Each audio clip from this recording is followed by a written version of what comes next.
안녕하세요. 저는 오남중학교 학생안전인권부 소속 학교폭력 담당교사 김성규라고 합니다. 이번 시간 학교폭력 예방교육 시간이고요. 제가 물론 전문 자격증을 가진 학교폭력 전문가는 아니지만 제가 학교에서 학교폭력 업무를 맡으면서 이것저것 겪어보기도 하고 느꼈던 것도 있기에 여러분들에게 그래도 알아두면 좋을 것들 그 정도는 제가 알려드릴 수 있을 것 같다는 판단이 들어서 제가 교육을 담당하게 되었습니다. 부족하지만 여러분에게 결코 쓸모없는 시간이 되지 않도록 노력할 테니까 잘 들어주시고요. 이 시간 끝나고 소감문 작성하는 시간이 있을 거예요. 여러분들이 조금 많이 느꼈길 바라면서 시작하겠습니다. 제가 짧게나마 PPT를 준비했어요. 그래서 여러분들 시각자료 같은 거 보시면서 그냥 잘 따라와 주시면 됩니다. 뭐 외울 것도 없고요. 그냥 인상적인 건 몇 가지만 기억해 두시면 여러분들이 학생으로서 살아갈 때 적절한 도움이 될 것이라고 생각을 합니다. 3월 1일이죠. 물론 제가 지금 찍고 있는 날은 3월 1일이 아닙니다만 여러분들 지금 계약을 하고 1, 2, 3, 4교시에 저를 아마 보고 있을 거예요. 자, 학교폭력은 무엇인가요? 다양한 포털 사이트에 학교폭력이라고 검색하시면 여러분들이 아마 지금부터 그리고 너무 잔혹한 말인가? 죽을 때까지 여러분들이 다 읽지도 못할 만큼의 굉장히 많은 정보가 있을 겁니다. 학교폭력과 관련돼서요. 근데 우리가 그런 거 보기 전에 학교폭력, 단순히 학교폭력이 네 글자가 의미하는 게 무엇이냐고 누군가 물어본다면 여러분들은 뭐라고 답하시겠습니까? 학교에서 일어난 폭력, 학교와 관련된 폭력? 단어가 그러니까 뭐 어느 정도는 맞는데 학교폭력을 정의해 놓은 게 있어요. 제가 그거를 적어 봤습니다. 자, 이 정의를 어디서 밝히고 있냐면 아래 하단에 보이시죠? 학교폭력 예방 및 대책에 관한 법률 제2조 그러니까 법으로 정한 정의입니다. 자, 굉장히 긴데요. 한번 읽어보세요. 눈으로 빠르게. 오케이. 여러분에게 제가 알려주고 싶은 게 뭐냐면 학교에서 일어난 폭력 반은 맞고 반은 틀려요. 왜요? 주황색 글씨 보시면 학교 내외에서예요. 학교 내외에서 학교 내외에서 학생을 대상으로 발생한 쭈르르르르르 이런 다양한 유형들 이걸 다 학교 폭력이라 그럽니다. 쉽게 말하면 학생이 자기가 폭력을 당했다고 느꼈어요. 그러면 다 학교 폭력이에요.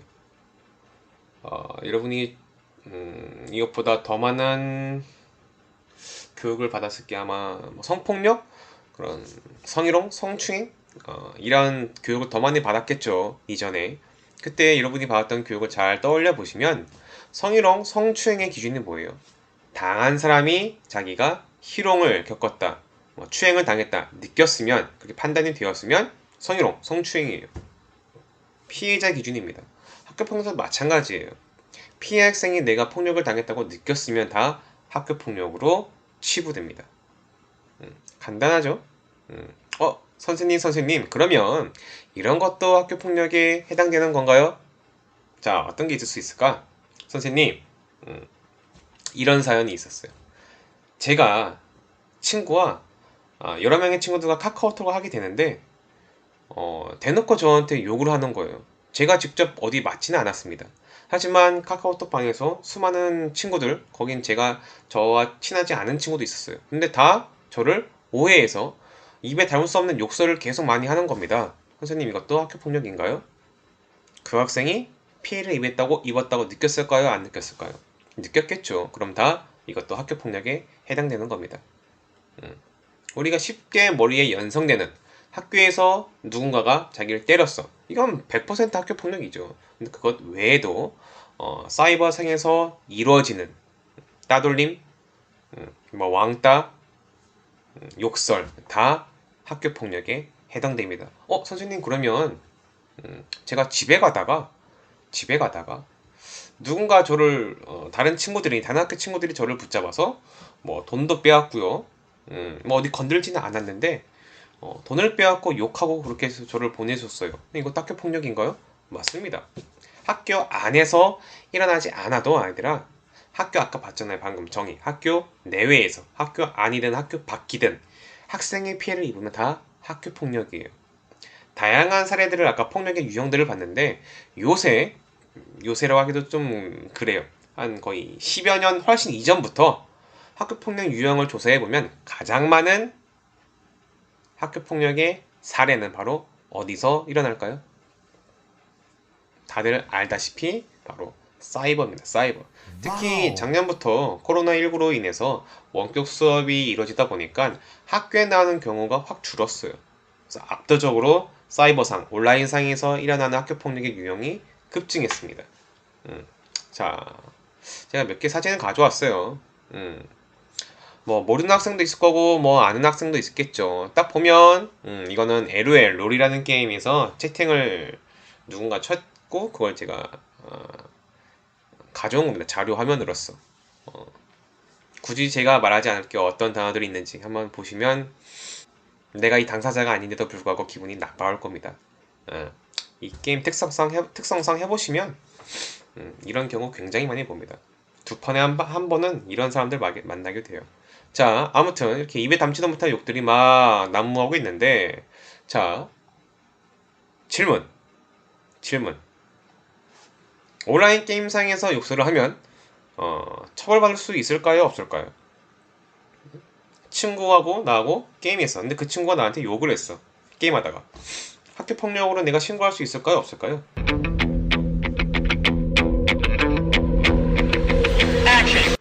바로 처벌할 수 있습니다.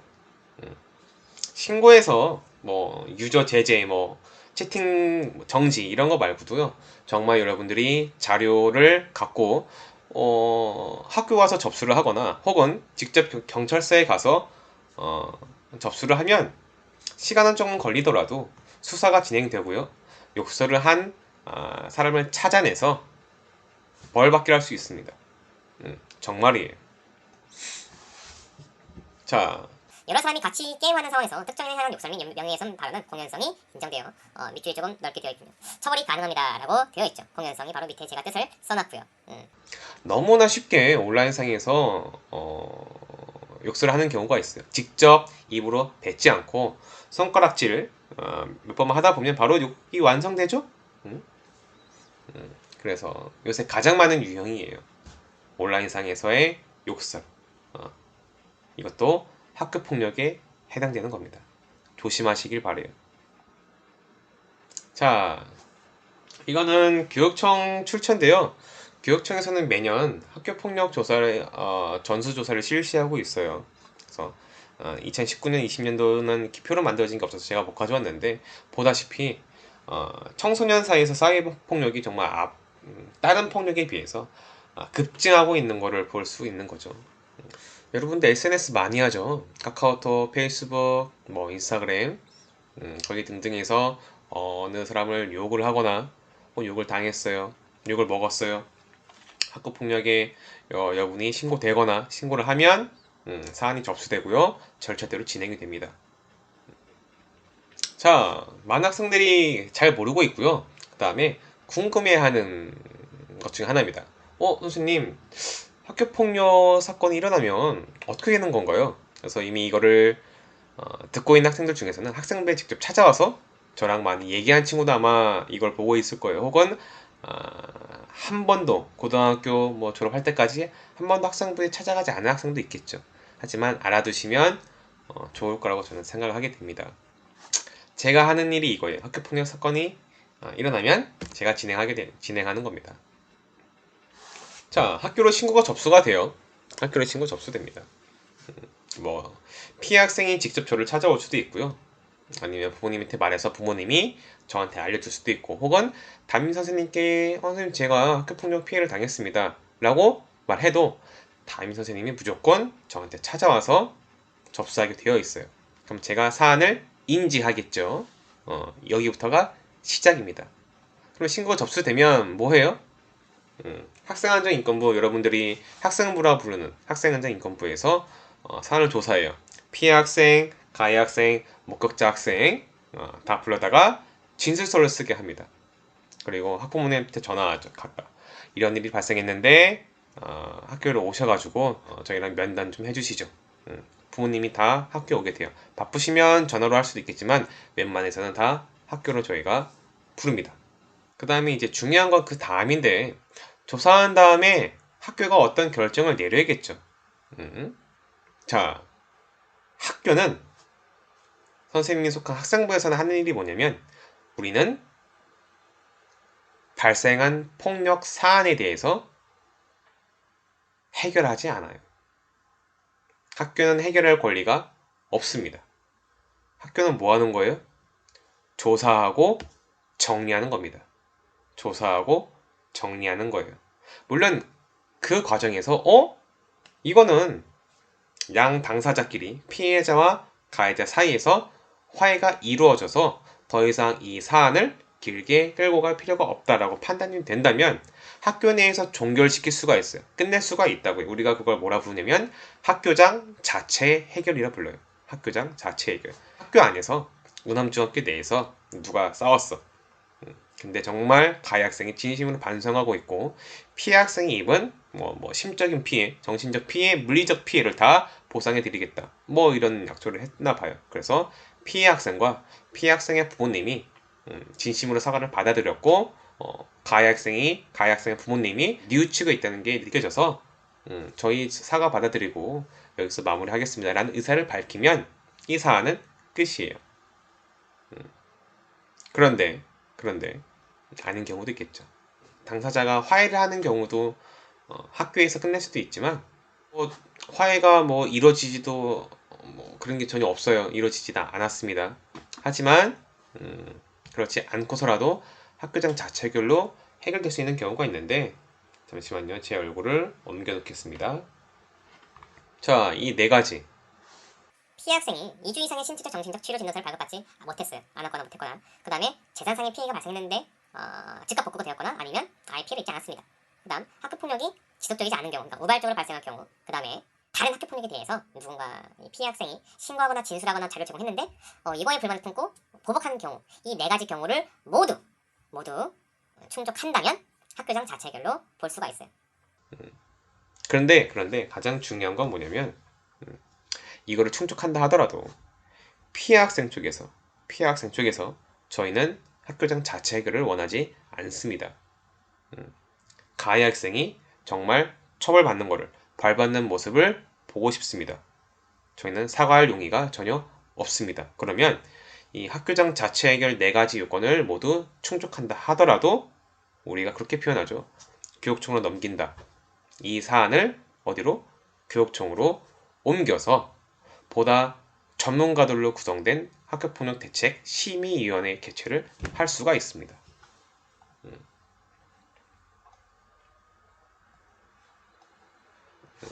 그래서 학교폭력 사안은 두 가지를 이해하시면 돼요. 학교장 자체 해결로 끝나는 경우가 있고요. 두 번째, 교육청의 심의위원회, 정식 명칭은 화성호산 교육지원청 학교폭력 대책 심의위원회인데 너무 길잖아요. 이렇게 하셔도 될 것 같아요. 이 심의위원회는 어떻게 구성이 되어 있냐면요. 보통 10명에서 15명 사이로 구성되어 있습니다. 거기 보시면 교육청 관계자분들도 계시겠죠.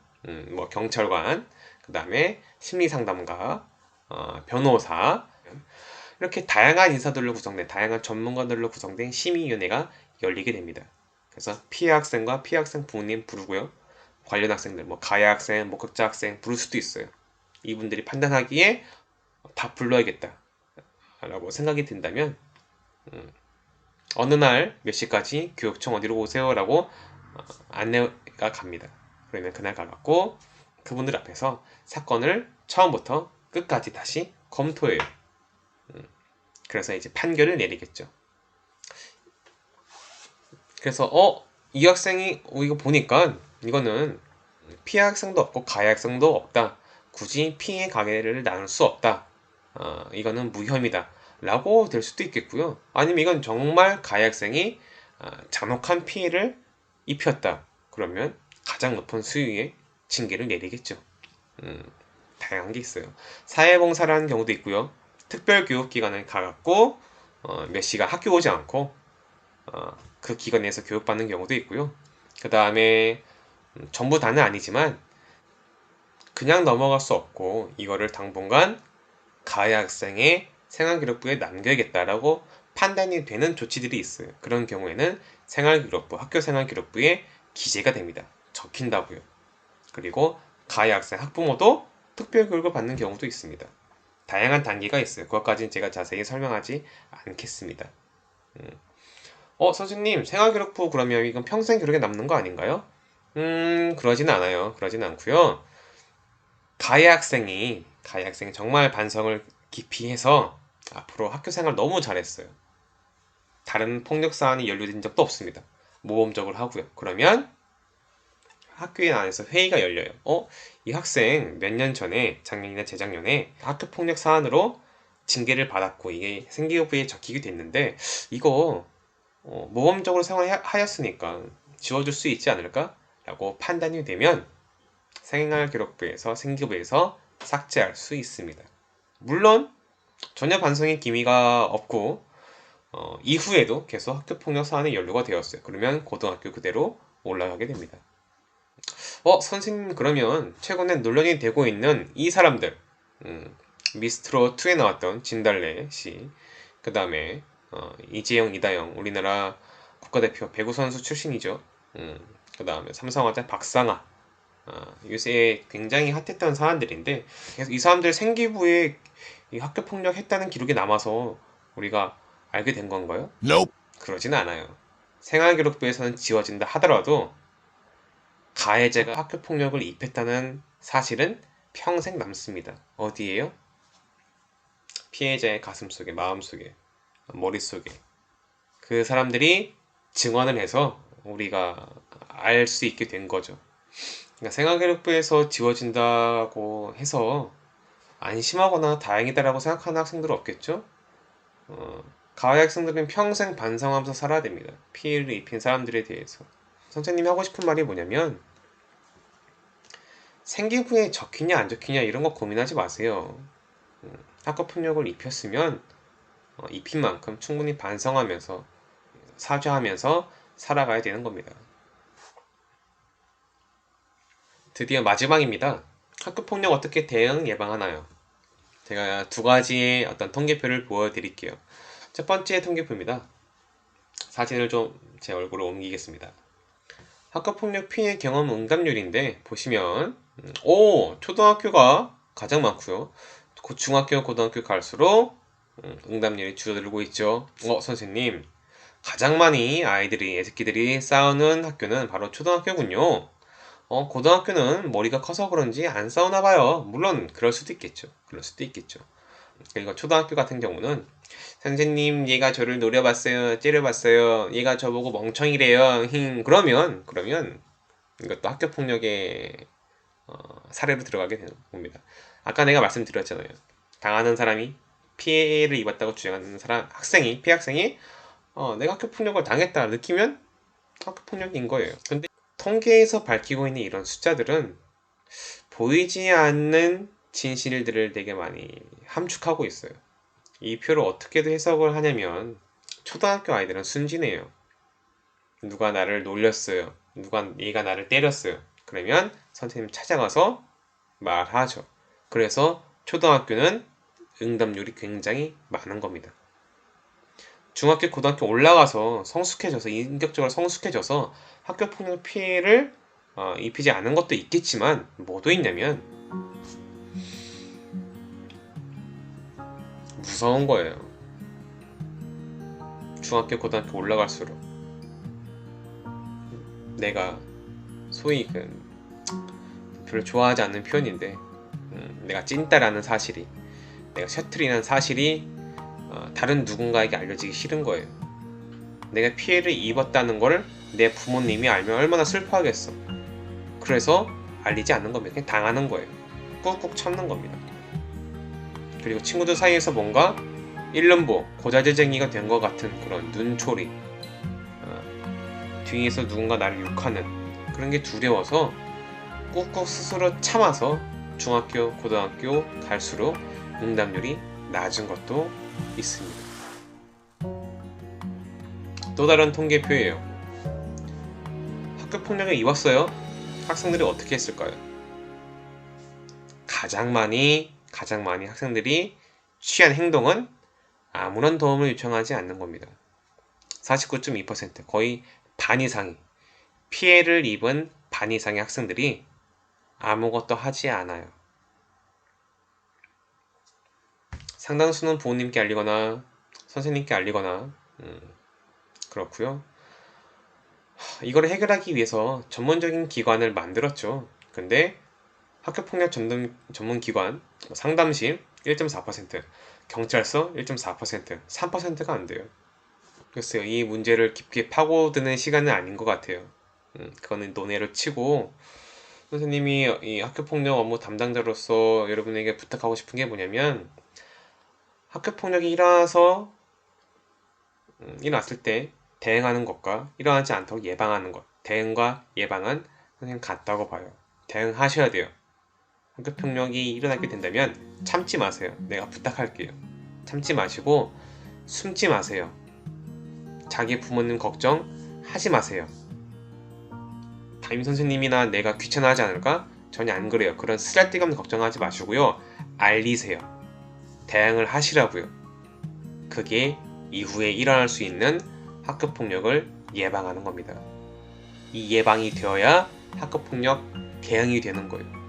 대응과 예방은 같습니다. 남 걱정하지 마세요. 피해를 입은 건 여러분들이에요.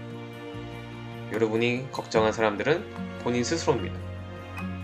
왜 다른 친구들을, 내 부모님을, 선생님을 걱정합니까? 여러분은 여러분 스스로 지키는 것도 버거운 나이대예요. 도와줄 사람이 여러분들이 밝히기만 한다면, 용기만 낸다면 도와줄 사람들이 훨씬 더 많아요. 정말입니다. 여러분이 말하지 않으면 알 수가 없어요. 학교에는 선생님이 많이 있지만 선생님이 없을 때 너희들 사이에서 일어난 욕설, 다툼 이런 것들을 다 우리가 인지할 수가 없습니다.